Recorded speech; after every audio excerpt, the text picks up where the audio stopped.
let's start by talking about the Denver Nuggets and how they were able to beat the Golden State Warriors without Nikola Jokic, Jamal Murray, Christian Brown, three starters. How did this happen? Why did this happen? I thought Uh, yeah, go ahead, chill. I thought Russ made a conscious effort to be more of a point guard yesterday Uh-huh. and less of a scorer and get guys involved. I also thought that they took advantage of Golden State's lack of size. And Russ made himself more of a rebounding guard today than he has in the past. Because when he's on the floor with Aaron Gordon, he's on the floor with Joker. Michael Porter Jr. is a rebounder also. So when he's on the floor with those guys, I feel like Russ isn't much of a rebounder as he's been in the past when he's ran with other guys. But yesterday, with those guys off the floor, he made himself more of a rebounder, considering Golden State, those guards don't rebound as much as they should. And I feel like Russ did a really good job at that. And on top of that, making himself more of a passer and getting guys like MPJ involved. If I'm a shooter, and I think Jordan can attest to this as a coach, if I'm a shooter and I know for a fact that you're looking for me, I'm ready.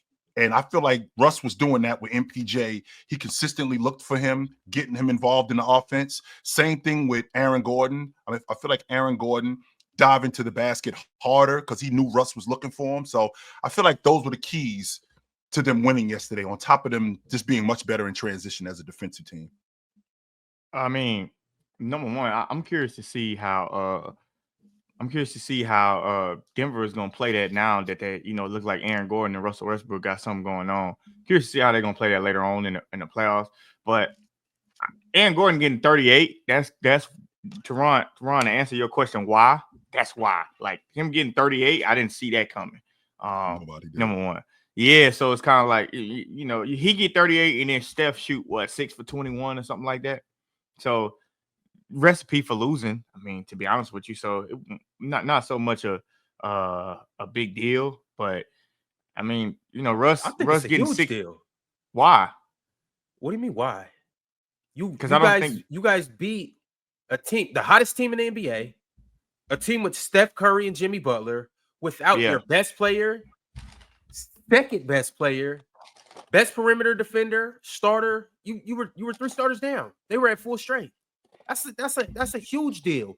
And we was in your building too, Ron. We was in your building too. On top of that, don't leave that part out. And you have 2 players that are crucial for success for you. Well, 3, Michael Porter Jr. too, but he had a typical Michael Porter Jr. night. Yeah. But with Russell Westbrook coming out and getting a triple-double, 16 assists, 12 rebounds, basically running the show, setting the table for the whole team, and then you got potentially your 4th, 5th, or even 6th option, Aaron Gordon doing what he did.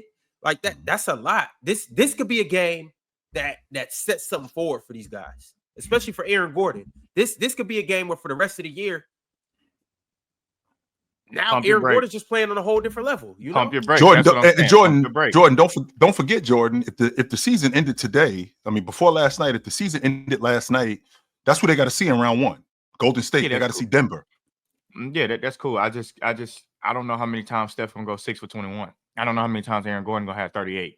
So That's what I'm saying. It's not so much of a big deal. Like Steph just was looking bad last night, to be honest with you. So why was he looking bad?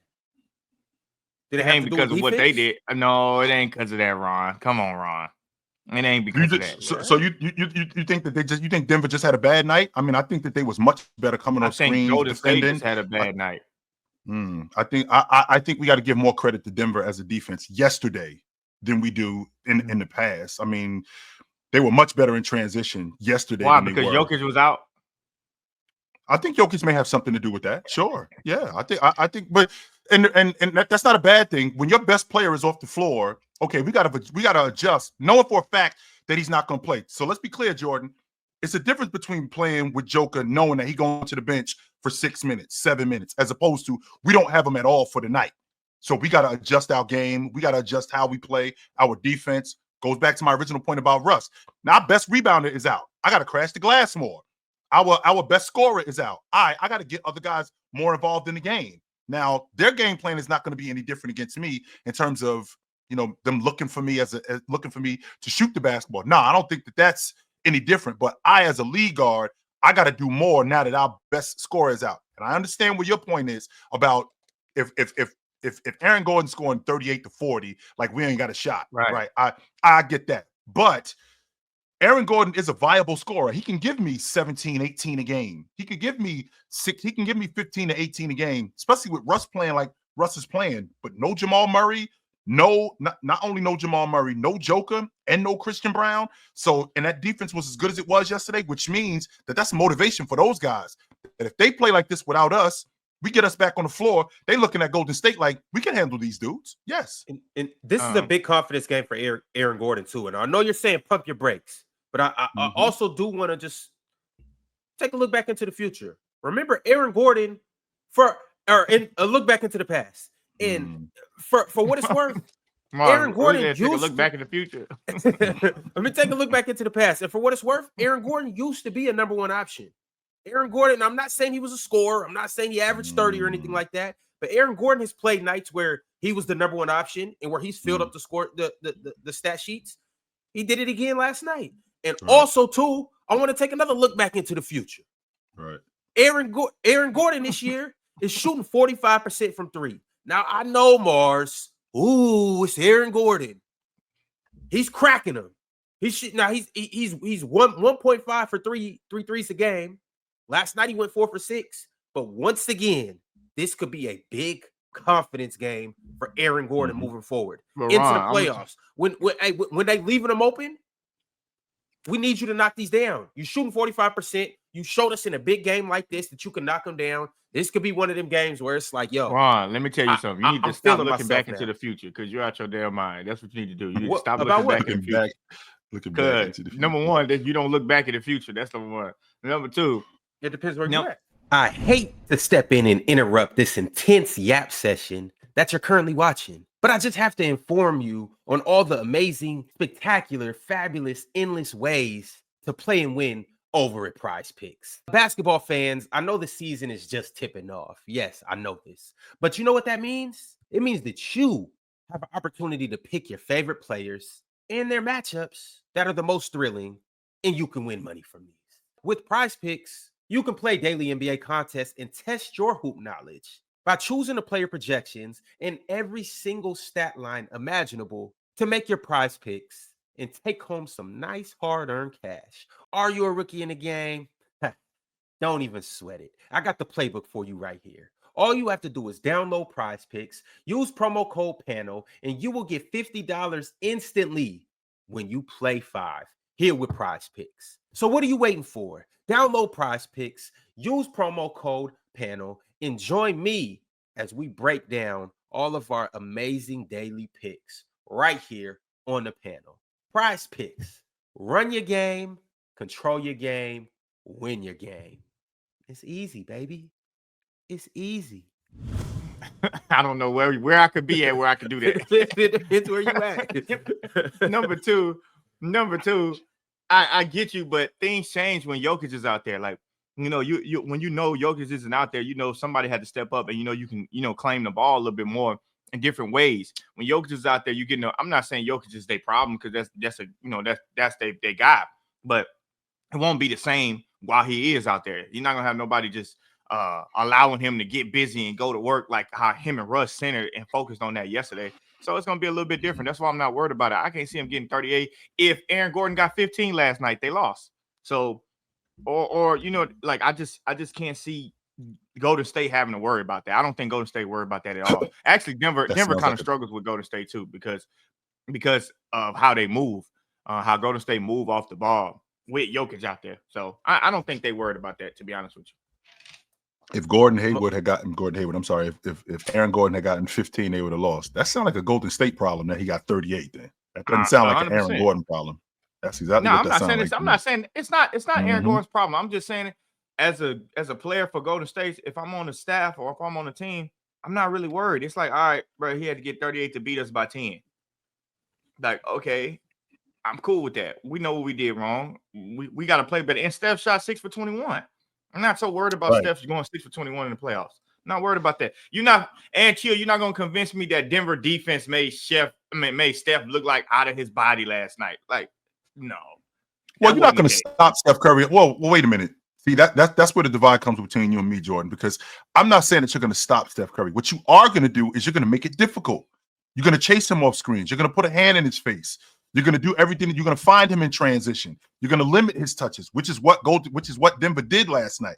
That's why I said earlier today that their transition defense was better. That throws Curry off rhythm, and that doesn't get Curry in the rhythm that he needs to get in order for him to be able to crack shots. Now that other dudes got to get involved. When we go 2-3 trips where he doesn't touch the ball, which happened last night, that helps. I'm not just going to completely dismiss Steph going 6 for 21. Like, all right, he's not going to go 6 for 21. I'm not saying that he's going to go 8 for 20 for the series or anything like that. But I do have to give Denver some credit for what they did defensively. It wasn't just Steph was missing shots. They contributed to that, and they contributed to that mightily. Yes, they did. They played a pretty gritty game last night on defense. Mm-hmm. But Mars, what's your takeaways from this game? The Warriors couldn't make a three. Steph was playing like a clown. The Warriors decided to go small, which I think wasn't a good idea. Kevon Looney is not the Kevon Looney that should have been conference finals MVP 3 years ago or 2 years ago, whenever it was. Aaron Gordon was great. For some reason, the Warriors decided to try and press Russ full court, acting like he had any sort of shooting gravity outside of 4 feet. That was stupid.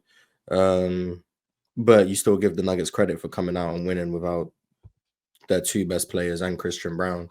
But I can also acknowledge that the Warriors were just doing some out of character things that I don't think are really indicative of much going forward. It's a good game for the Nuggets. They've got to stay in the race for the 2 seed. Give them credit for winning. It's a bad loss for the Warriors because they need to try and climb up the standings. They're very lucky that Minnesota lost last night as well. But in terms of like, what does this mean going forward? I mean, nothing. I mean, if Denver play Golden State in the playoffs, they're not going to play without Jokic and Murray. So this game doesn't really show anything. Aaron Gordon isn't going to play small ball 5 for 30 minutes or whatever he played last night. You're never going to see Hunter Tyson out there. You're never going to see Vlatko Kanchar out there. So in a playoff setting, it doesn't really. Vlatko Kanchar, where did they get this dude from, Mars? Like, who is that? Nah, he been there for a minute. But he was hurt last year, like the whole year. Right. He should play with the Grizzlies too, Chill. Okay, because I saw him. I was like, who is this dude? How come I ain't seen him? Yeah, he been out for a minute. He not really in that rotation. He's a hell of a rebounder. Just say they were short-handed, but like this game doesn't say much going forward. But in terms of last night, it was a good game for the Nuggets. Peyton Watson had like 17 blocks. It's almost like he's a rim protecting wing, like someone said. But you know, but yes, the biggest issue with the Warriors was Steph Curry just looked like he played horribly. Like, and I'm not entirely putting down Denver's defense. They didn't do anything unique. They switched screens. Like, that's what they did. Ain't no one told Steph to start throwing some of the worst passes he's ever thrown in his life. Like, that's not the Denver defense that's doing that. That's just him being an idiot. Damn, so that goofy lobby through. Like he was playing like an idiot. Like I don't know. Like, no, he definitely was. Like the whole game. Steph would tell you himself he was playing stupid last night. Like the game. I'm not the bad guy for saying what he would also say. Like Steph was. It's not necessarily being a bad guy, Mark. Go ahead, Jordan. I'm sorry. No, the game plan was stupid too. I think the Warriors' game plan of trying to pressure Russell Westbrook was trying to speed him up to hope he turned the ball over. And it was ridiculous. Yeah, it was. It's like, bro, they're putting 2 on the ball and Russell Westbrook pick and rolls from 30 feet. Like, why would you do that? And it's like that's not even why he turns the ball over anyway. So it's like what, like that logic behind that. I'm gonna assume that was their logic. Speed him up. Maybe he turned over. He did turn over 7 times. But he also had 16 assists. So like, right. Like you playing into his game. Like I didn't understand what that was about. I hope they never do that again. You know what? I also hope. I hope they don't say, well, with my logic, I hope they don't say, well, Aaron Gordon did have 38 and that's why we lost. No, just never do that game plan again. Just scratch that game plan, period. And then y'all win. It was a dumb game plan and it was dumb execution, and their best player played like a bum. Like all of those things in combination, you're probably gonna lose the game. Does it have anything to do with the mentality of them knowing that no Joker tonight, no Murray tonight, no Christian Brown tonight? Are they already mentally Like, all right, we can handle these dudes. And to your point, Russ is their own. Russ is not only their primary ball handler. He's their only ball handler like that. So what we're gonna do is we're gonna do everything we can to get the ball out of Russ's hands and make other guys, make Aaron Gordon make plays, make MPJ, who does not want to put the ball on the floor. All he wants to do is shoot. Let's get the ball out of his hands because we know for a fact he's not only their primary ball handler.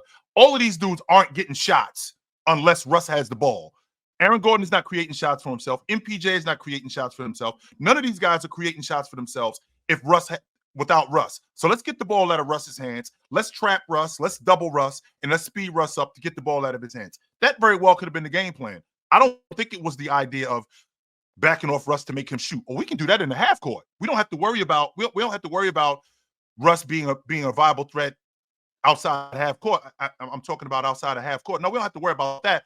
What I'm saying is, with Russ having the ball in his hands, he's their primary he's their primary playmaker on offense, and none of those guys are doing anything without Russ with the basketball. So yeah, but that's the idea of getting the ball out of his hands. It's not even getting the ball out of his hands. It's like it's easier said than done. Like you're gonna pressure him away from the feet, like pressure him that far away from the basket, and then when he does pass the ball, where's the rest of the defense?